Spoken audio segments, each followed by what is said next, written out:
Radio. Hans von Spakovsky is a senior legal fellow in the new Edwin Meese III Institute for the Rule of Law and Advancing American Freedom. Hey, Hans, thanks for joining us. How you doing this morning? I'm doing just fine. Still recovering from the celebrations in Washington, D.C. over the weekend for July 4th and our 250th anniversary. It's fabulous. Hans, were you down there by chance?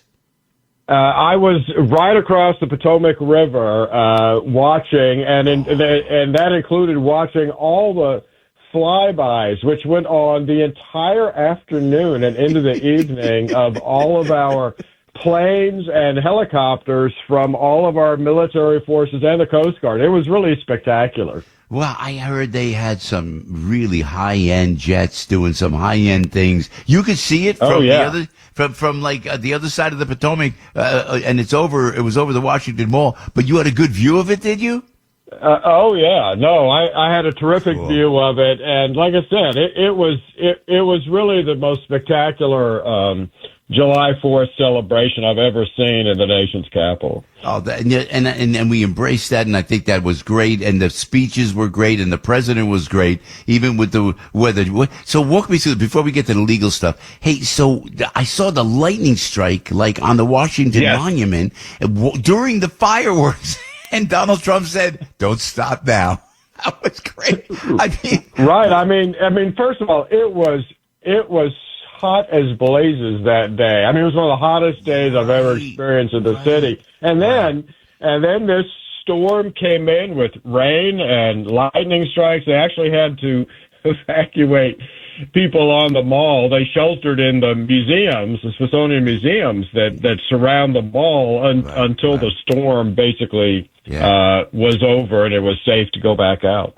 Yeah, this is fabulous. Thanks for that, Hans. Hey, Hans, you know what? I gotta address it. I don't like to address it, but why does the media bother giving attention to the alleged assassin of Charlie Kirk? I mean, doesn't it encourage more bad actors to try their hand? I'm so sick of watching this punk. And again, allegedly assassinated Charlie Kirk. You gotta be careful on the radio. But I'm so done with it. They're making such a big thing about it. Do you think they're going overboard in this regard, Hans?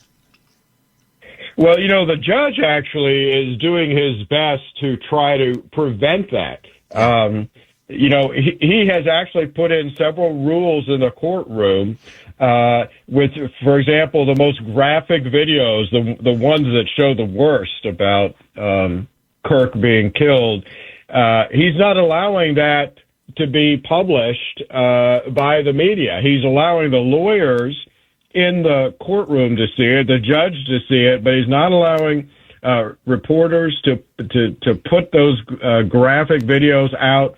So he's doing his best about it. But look, the evidence, even after just one day, the evidence is just overwhelming.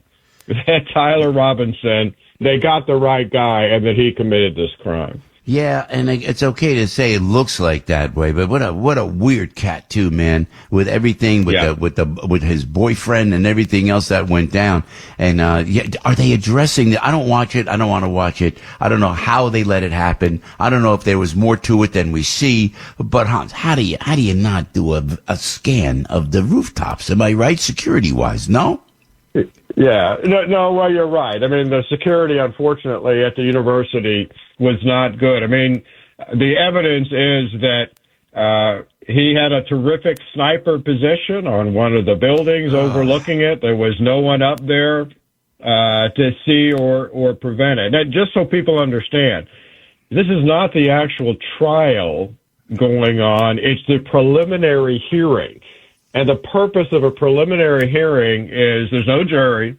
It's for the judge to hear the evidence presented by the prosecution and then decide, is there probable cause to believe that, one, a crime was committed, and two, that this defendant committed the crime. If the judge believes they've met that burden, then he sets a trial date to have the actual trial. If they don't present enough evidence to meet that probable cause standard, he can dismiss the charges and release the defendant.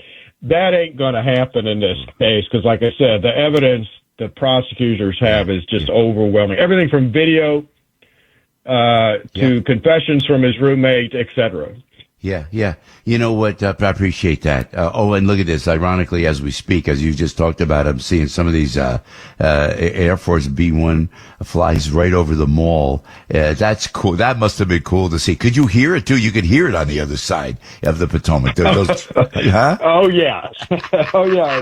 You sure could hear it, especially the helicopter squads that flew over, because they are very loud. In fact, you could almost feel the rumbling when they were coming. Yeah. Yeah, we applaud the administration for doing such a great job. That just fabulous. Hey, Hans, before we let you go, birthright citizenship. Will that change in Congress? There's a loophole there. It's more than a loophole. They could pass it, but the way Congress works, you never know. The Supreme Court made a big mistake, in my opinion, in this regard. But how do you think that'll end up, Hans?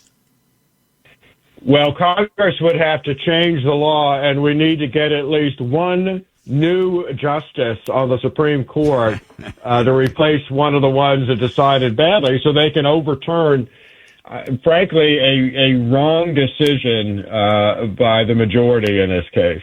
Yeah, Amy Coney Barrett. What's up with her? I mean, Roberts, is unpredictable, and he's Roberts, the Chief Justice. But with Barrett, appointed and put in play by Donald Trump, and she I keep hearing maybe she's afraid to go up against the Chief Justice. I mean, a real problem there, Hans, yes?